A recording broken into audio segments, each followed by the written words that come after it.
I did not know how to act. I did not want to be in front of the camera. I didn't even have a phone to shoot. I used to borrow the phone from my friend. I used to read the comments initially and see the love and see the hate. That affected me. Commenting hate when I didn't do anything wrong. Did it make you feel I shouldn't be doing this? It made me angry. Meet Zubair Sarookh, a Dubai-based influencer, Khaleej Times top 150 changemakers in the UAE, and social media personality known for his comedy, characters, and viral storytelling. He sits down with Zenifar to discuss his road to fame and how he turned anger into productivity. The teachers I had were not very great. They used to pass comments, you will not be successful in life. Those days, I feel that they were not educated themselves as a teacher. No, these days they're quite good because the child will go post it on social media. We post something on the social media. Some relatives from there, they see, oh, did you see your daughter or your son doing this? You don't have any other better work? I blocked all my relatives. Do you know that? Don't block them, let them see. Just show them their place. Are you feeling that you're having competitions? I don't focus on Are you really funny or are you a serious person? Depends if I'm... Do you get those negative comments even now? I don't care now. You didn't want to study or you didn't like education? Words hurt more than bullets and knives. Content is like my first love. You never forget your first love. Your viral video, the first time you posted, you got like about 3 million views. How does an introvert gain confidence? By coming out of your... So you are the funny guy. People, I think by the minute you come even on the camera or you come on the social media, people just, have a smile in their face. So are you really funny or are you a serious person? Depends. If I'm around my close people, I'm funny. If I'm around people who I don't know, I try to be serious. I mean, in general, I'm an introvert. So I don't interact much with the people. If I attend an event, I will not personally go and talk to people. Not because, I have ego. It's because I'm an introvert. You're shy? I'm not shy. I just prefer to be by myself. I didn't have confidence. I was shy. But then I overcame that. But yes, I'm an introvert. I prefer, if I'm not doing anything, I prefer being by myself. So you don't like to talk much? I like to talk, but I prefer being by myself. Oh, you prefer being. Okay, lovely. So tell me something about your viral video, which went really viral. The first time you posted, and I think you got like about 3 million views. How does an introvert gain confidence? By putting yourself in uncomfortable situations and positions. For example, I did not know how to act. I was not comfortable being on social media. I did not want to be in front of the camera, but I enjoyed doing it. So I had to put myself out there, and through experience and as time passed by, automatically I gained confidence. You should see yourself, right? I mean, like when you're doing some acting or something, do you have your friends to help you out, or you were like, okay, fine. When I have to do something, I come myself in front of the mirror. That's how I do it. So what about you? We used to just write script. I used to borrow the phone from my friend. I didn't even have a phone to shoot. Like a proper phone to shoot videos. I used to borrow from my friend and we just used to enjoy shooting. We did not care how we looked or whether we look good or whether the angle is good. We just were enjoying the process. And that's how I put myself in, uncomfortable position. I used to read the comments initially. I used to make sure I read the comments and see the love and see the hate. What are you doing? This is stupidity. This is rubbish. Just making a fool out of yourself. So initially that affected me. I'm like, I don't know this guy. Why is he, commenting hate when I didn't do anything wrong? Did it make you feel that, okay, I shouldn't be doing this? It made me angry. I wanted to fight. Like, how dare this guy say this? So what did you do? Look for them? No, how can I look for them? I don't even know who they are. Okay. These random accounts. So I could not do anything. I was angry, but what am I going to do about it? I don't know who the person is. I don't know where the person is. And it was not just one comment. Hundreds of comments. How many people will I fight? So that helped me grow a thick skin, and it taught me how to be patient. It taught me how to ignore unnecessary comments. It taught me a lot. And that, I feel like, helped me become more confident. Do you get those negative comments even now? I don't care now. I don't care. Like if someone comes and spits on my face also, I'll just wipe it off and move away from it. Yeah. That's a very positive thing to do. So tell me something about your education. I mean, like how much have you studied? I just studied till grade 12. I was in CBSE school. After I passed out of the grade 12, I did not pursue education. You didn't want to study or you didn't like education? I didn't want to continue studies because the teachers I had were not very great. Okay, they were not very supportive. They used to pass comments, try to belittle you, Not all the teachers. Can you tell me like one comment which hurt you so much that you didn't want to pursue your education? It did not hurt me so much because, again, I didn't care. But I was still a teenager, a small child. It'll stick in my head. Let's say, for example, kids do something. And this doesn't have to be only me. They pass these comments in general. Let's say a kid is very naughty in the class. They pass the comment, if this is how you are, then what kind of upbringing you have at home? What kind of parents you have? Why are you blaming the parents? Oh, that hurts. It doesn't hurt, but still, it's not fair. Not every parent tells their kids to go and, be mischievous in school. Kid is being mischievous, that's just how he is. That's his character, it's fine. They're kids. Kids are not supposed to be robots. That's right. And then I also didn't understand this concept of asking permission in the class before doing something necessary. For example, drinking water. Hello, ma'am, can I drink water? What am I, in prison? And if I open the water and drink it, I used to be punished.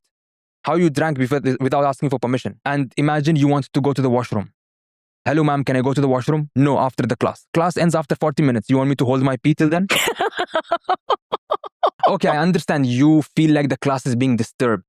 If this kid is doing it in every period, understandable. But, okay, once, no. How do you want the child to concentrate while he's holding his pee?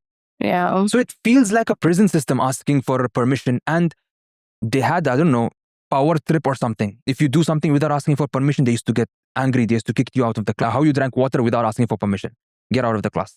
Raise your hands up. Yeah. How does that make sense? After I passed out 12th grade, I got the job at airport, okay, through my father's, help.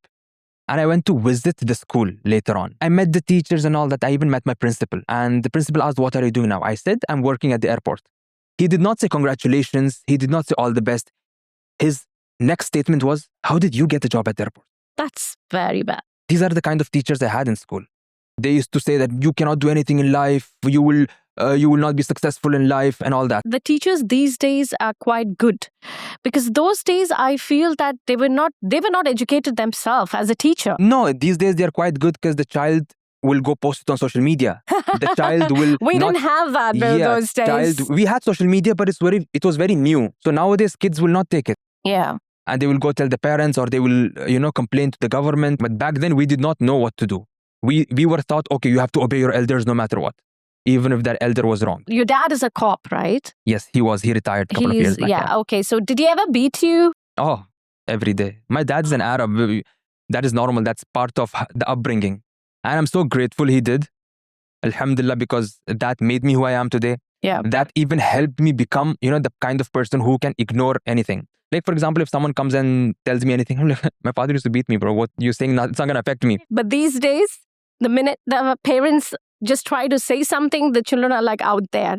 Yeah, that's why you need to beat them. So we need to beat them. Depends. If the child is, depends. I was not a very, good child.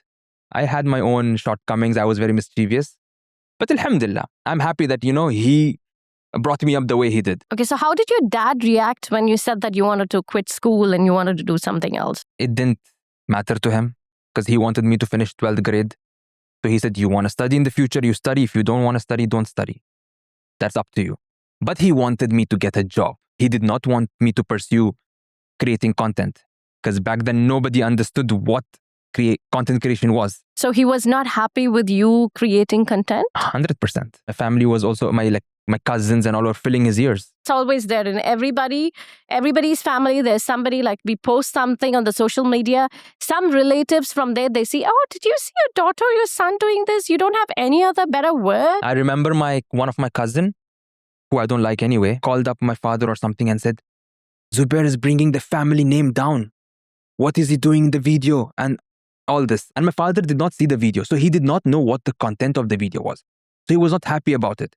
He was like, what are you doing and all that? I have another cousin, okay, for whom I will even take a bullet. He defended me. He said he's not doing anything wrong. So why are you trying to stop him? If you're listening to the other guy who's trying to fill your ears, that guy itself was arrested for something. So he has no right to talk about who's bringing the family name down. But I knew deep down I did not do anything wrong. I would like to cut you in this. I always have this question. So basically they say that, mostly more than men, even if the ladies are on social media, which I always face it, because say it's a different story. I pray 5 times, alhamdulillah. So it's not that what you look when we are on social media, especially the first people to come on board is our relatives. They see us, they take a screenshot, they send it to my mother, and then they spoil the whole thing out there. So this keeps happening. So that's why sometimes when I'm in social media, I'm so like, okay? Am I this? Am I that? What do you think we should do in this kind of situation? I cannot speak from a woman's point of view or perspective, but from a guy's point of view and perspective, I would say that you can never change your parents' mind. They are also growing old while you're growing old. They come from a different generation. They have a different mentality. So changing their mind is not going to be easy. It's close to impossible because they don't understand what is acting, what is comedy. For example, in one video, I was catching the leg of another guy. Please, forgive me. So they were like, how is he catching the leg? That's bringing the family name down. I'm like, that's called acting. You go watch Shah Rukh Khan. Do you think he really gets killed in the movies? They don't understand that concept. That's right. But like I said, when I believe I'm not doing anything wrong, I will not stop, no matter who tells me what. I will respect the opposite person to the utmost possibility of respecting, but I will not stop. Does that happen still now? No, now nobody dares speak. I make my own money. I pay my own bills. I don't depend on anyone, alhamdulillah. Alhamdulillah. And yeah, but once I got fame, even my family, like my father and mother saw, like after 1 year itself, I started coming on magazines, on televisions and interviews. They were happy. Like my car is so popular. When my father used to drive my car, they're like, oh, this is Zubair Sarookh car. So my father used to get happy. Because my father also was a person who used to love clicking pictures. He has pictures with all the Bollywood celebrities of 90s and all that. So when I was being recognized, he became happy. If I put it in this way, it's not about the family reputation. It's about if you have money, people shop there. It's about worrying what the child is doing. Because what they know is waking up in the morning, going, doing a job and coming back. That's what they know. For them, that is security, that is safety. They don't know anything else. So when they see their child not following the same pattern, maybe their approach might be wrong, but it comes from a place of worry. It comes from a place of concern that what is he going to do in life? He's not finding a job. How is he going to survive? Because that's all they know. Yeah.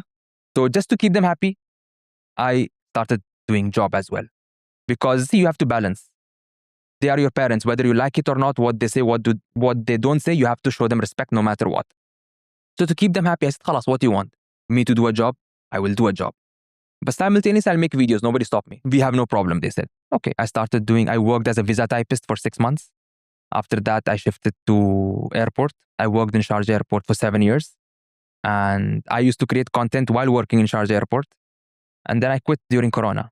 I said, I'll take up content creation full time. And that was also an issue. During Corona, you did something, a son and a father, where he says like, what are you doing outside? You might get Corona. And then the son says, I did that with my son. Yes. So that's what I remember. So, and you I don't know, there was in Arabic, you used the Arabic language. So it's like very nice. Because during Corona, my YouTube blew up. Before that, Facebook was doing the best.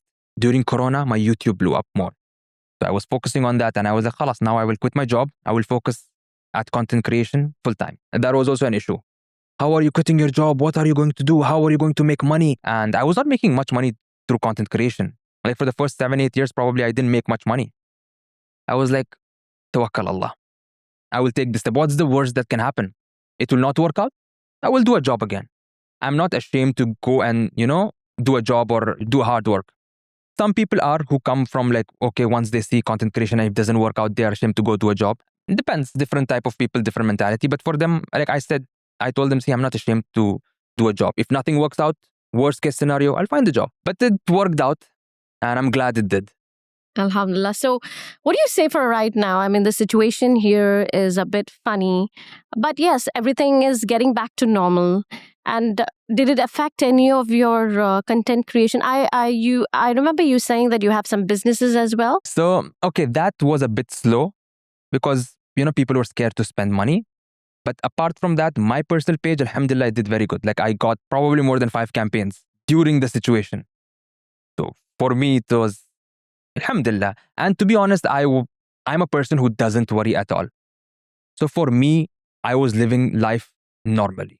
I was playing paddle, going for my shoots, I'm just going through my regular life. For me, it did not affect in any way.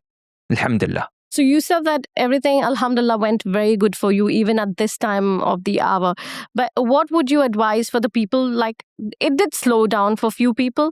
So what advice would you give them? Have faith in your team. Try to cut costs where it's possible. By cutting costs, I don't mean fire your employees.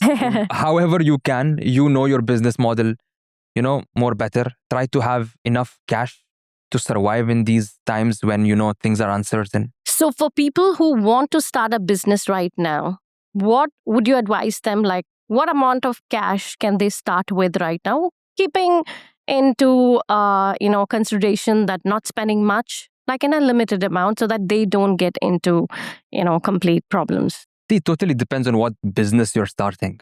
But generally, it's better to have 3 to 6 months of expenses in reserve. So which means that that in 3 to 6 months, you're not going to get any profit. So at least keep some money. Not just profit, like la samahalla, anything goes wrong. Anything can go wrong. Not just this geopolitical situation, anything. Maybe your clients leave you or anything can happen. So it's better to have 3 to 6 months of reserve. If that you have, then you can survive at least for 6 months. If not, then pray. Pray? What about, do you have any plans to do movies? Maybe if you hire me. Okay. I mean, what roles would you love to do? I mean, I know you're a funny guy, but if anyone gives you a serious role, so would you take it? Of course. See, the director will know, okay, this person can do a serious role. So if the director has confidence and says, Zubair, you can do it, of course, I would love to try. You have done a lot of ads. In those ads, did you have any serious roles? When you say serious, what do you mean? Not funny. Not funny. I did a campaign recently, which was for a big telephone brand, and they wanted emotional content. And I did it. It felt weird, but everyone liked it. The production team which shot it, they liked it, and the people at the brand, they liked it, and they said it's amazing. So those days, as we all know, that there were not a lot of content creators. But right now, if you just turn this side, it's content. If it's that side, it's content creators. So how well are you right now? In the sense, are you feeling that you're having competitions? Or is it something that, no, I'm good? I don't focus on who's competition, who's not competition. There is enough food for everyone to eat. You just focus on creating content and posting. And alhamdulillah, I've been in this industry for past 12 plus years. I have a name out there. And recently also I was selected as a change maker in the UAE by Khalij Times. How is that? Change maker, what did you change? I was one of the first who started creating content. I've inspired so many people to create content, So they selected me out of millions. They selected 150 people. Okay. I was, I think, the only one selected in digital creator. If you don't focus on others, you can focus on yourself. To work. Brands will find you out. They will see. So what do you have to say about those influencers or content creators who don't have a content? They show off with their cars, with their whatever watches. You know how it is. So your comments? If that makes them happy, do it. It's not about happiness. I'm talking about the content. What do you feel? I mean, is it a good content or is it like, okay, like you said, they need a little bit of brains. Is that there is no good content, bad content. What you post in America might be considered good content, but if you post it in another country which is conservative, they might consider it bad content. You said we need to use brain, right? So I don't know where is the brain there. Well, they're trying to catch people's attention using cars and watches and money. That you need brain. That's brain. You need brain to, if they don't have the cars, you need brain to rent it out and all that. Content is content. What I like, you might not like. What you like, I might not like. So it's as simple as that. As long as you're not insulting anyone, you're not insulting any religion, any country and all that, it should be fine. So do you have any ideas to pursue your education? Well, I was thinking about it, but then no time. I will not be able to give it time. So your whole life, you're planning to do content? Or do you have any other plans? I mean, I want to focus on my businesses also, but creating content is like my first love. You never forget your first love. So I will try to keep posting content. So is it always going to be funny? It depends. Whatever gets me views. Have you ever posted, apart from funny videos, have you ever posted something which is emotional? I mean, yes, there were times. Because see, 12 years creating content, I had my ups and downs. There were times I was depressed. There was times I did not want to create content. I just wanted to be by myself. I still made sure to make a video talking like, guys, I'm depressed. I don't feel like making videos. And I posted on YouTube. Any reason for that? People betraying, people backstabbing. I used to be candid. I used to post it on YouTube and people used to support me. Like, it's okay. Take your time off. Not a problem. We are there here for you. So I had my ups and downs. Everyone has it. So we have seen a lot of serious Zubair in this podcast. So now I would want to see something fun. Okay, so maybe I'll give you some situations, 3 modern situations, and you reply as an Arab dad. Your daughter says she wants to be an influencer. After marriage, you can influencing your husband, no problem. Okay. And your son says he wants to move out. You can move out to the grave after you die, no problem. While me is alive, you're not moving out. Okay. Okay, someone says that they don't want karak and they want matcha. Is the person still alive? How can you choose matcha over karak? This crime. Lovely. I wanted to ask you one more question. I've seen in lot of your social media, you speak in Malayalam, you speak in Tamil. So do you know Malayalam? I just know a few words. So what are the few words in Malayalam? Inde perende, natilevre, rande chaya kundua. That's all. Yeah, like few words here and there. I don't speak fluent. The Hindi ones, which you've been doing it with a lot of influences. So what exactly is that video called? Nothing. I just I like to play with words and I've been doing it for a long, long time and it always works. Yeah. So this time my plan was, okay, I've been creating content. I've been focusing on Middle East for like past 10 years. Now I want to capture the Desi audience, the Indians, the Pakistanis, the Bangladeshis. So definitely you have a rhyming of the words in almost all your videos. Can you rhyme something now? Give me a word. Let me try. Hasina. I already did one video on it. Hasina, Pasina, Okay. Kamina. Rhyme Xenophor. I was just rhyming Xenophor in the car. Because I'll tell you why. Why? One of my friends, she called me and she was like, Zubair, which school did you study in? I said, I studied in, this school. And then she's like, okay, my operations manager was your batchmate. I'm like, what's her name? She's like, Nilofer. I'm like, oh. I said, I'm going to meet Xenophor now. I said, Xenophor, Nilofer. No, don't put Zophar. Why to promote them? Loafer. Loafer is there. Good. How long does it take for you to... It depends. If the words are too complicated, I will take some time. If the words are easily coming to my mind, like I've prepared such scripts in like 5 minutes. Sometimes it took me 2-3 days. The Tamil one took me 2-3 days because I don't know Tamil. I need to research the words. So I had to go and ask a couple of my friends and this and that. So it takes time. Do you want to say something, anything? This is your floor. Why did you start making videos? I mean, I started making videos because I wanted to influence the people in a very good way. And what good way have you influenced people so far? I don't know. They never took it from me. So you don't know if your influencing was successful or not? It is successful. Like you say, Alhamdulillah, I'm good. Alhamdulillah. So what are your future plans? I'm making a movie and there's something which is called South Meets North. And I'm giving an offer over here for you to be on it. Yes. And it's a funny one where South Indians and North Indians, they have a tug of war. They have a different, accent and everything. But they make... Are there any intimate scenes? I've never seen you doing any intimate That's scenes. what I'm asking. Are there? No intimate scenes. I was going to say yes. So, it'll be fun to have you on board, honestly, because I was just thinking before you were coming. So if you know me, I basically do horror movies. We have signed in with Rahul Dev. And we have Nasir Khan on board for these, horror series. But yes, for the funny series, I'm planning to take everyone from the UAE because I think UAE has loads of actors. And if you know that I'm also going to be for Emirates Short Film Festival, I am playing as the judge. Nice, that's huge. So I have Mashallah. seen a lot of films where a lot of talents is there in Dubai. So I would want to bring them on board. So North versus South, is it going on Netflix? It's we are planning to talk with Z5 actually because they are an Indian channel and it's about South Indians talking in Hindi but in a very funny way and the North Indians making fun of them and how, the tug of war which goes on, not the game, but by word. You should make a series where a man is on a quest to find 4 wives for marriage. See, some people think, okay, if you marry 4, there's going to be more problems. No. If you marry 4 of them are going to fight with each other. I had a video where this guy says, my girlfriend left me. I don't know why she left me. I'm very loyal to her. She said, I left you because you have a wife. It's cheating. How is it cheating? I have only one wife. If I have another wife, that is cheating. One wife, one girlfriend is not called cheating. I mean, don't take it literally. It is called cheating, but I mean, just, jokes. So you should make a series, Why did you have this idea? When I used to make YouTube videos, that was the whole concept. Okay. Can you tell me something more about My that? character, Abu Zubair, wants to marry 4 wives. He has one wife. And he's always trying to search for girls to marry, and his wife always catches him red-handed. And he tries that to was meet your the third. first? Not first, but that's a couple of my episodes. So then sometimes he marries second wife and he brings home. And then she goes like, why did you bring second wife? He's like, I like to eat Chinese cuisine, so I married a Chinese woman. We have the series coming up. I'm being very serious right now.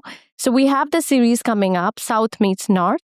So basically what happens is South Indians and North Indians always have this tug of war, like the way we speak in Hindi and the way the most funniest part is at least we speak in Hindi. They don't even talk in Tamil. South Indians think they're better than North Indians. North Indian thinks they're better than South Indians. So there is a tug of war between them, and then how the love starts between them. So there are like very, very So there is tiny intimate scene. Yes, there are. Not really. Yes, but we'll make one for you. Is that okay? But what is your dad going to say? Is he okay with it? It's okay, we're going to block him. We're going to block him before posting the video. You're okay, Dad. Wait, but I blocked all my relatives. Do you know that? I'm so bad. Why did you block them? I do love to dance. So when there is a video which is, which is a trending video where sometimes even my kids, they tell me, okay, Mom, let's do this trending video. So when we do that trending video, they're like, oh, look at your daughter is dancing like this. That's when, then I'll get a message from my parents by saying, okay, fine, did you do this? I'm like, who told you? The same people, they're doing something behind, but they block us, Don't block them. Let them see.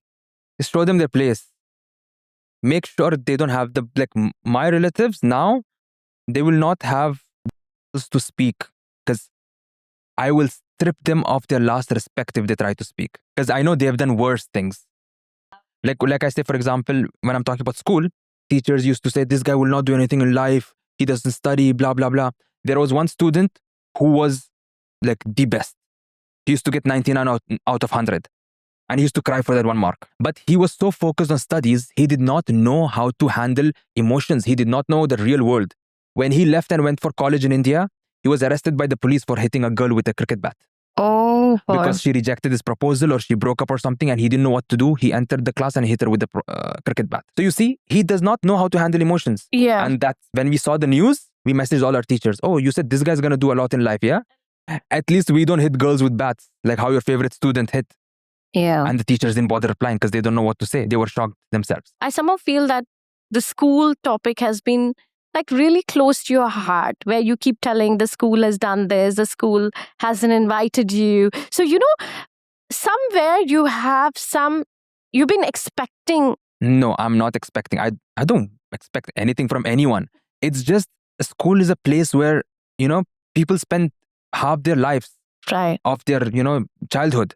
And if it's a shitty place, it's always going to be in their head. That's a shitty place. Yeah, so it is there in your head. Of course it is there. I despise my school teachers. Is it ever going to be erased out from your head? No. Never. I will never forgive them. I mean, maybe I would forgive them, but I will never forget them. That's a very expensive statement to say. Words hurt more than, bullets and knives. So these things they say... You need to watch your mouth before you talk. Yeah, they try to push you down, say terrible things, and they think it's okay. No.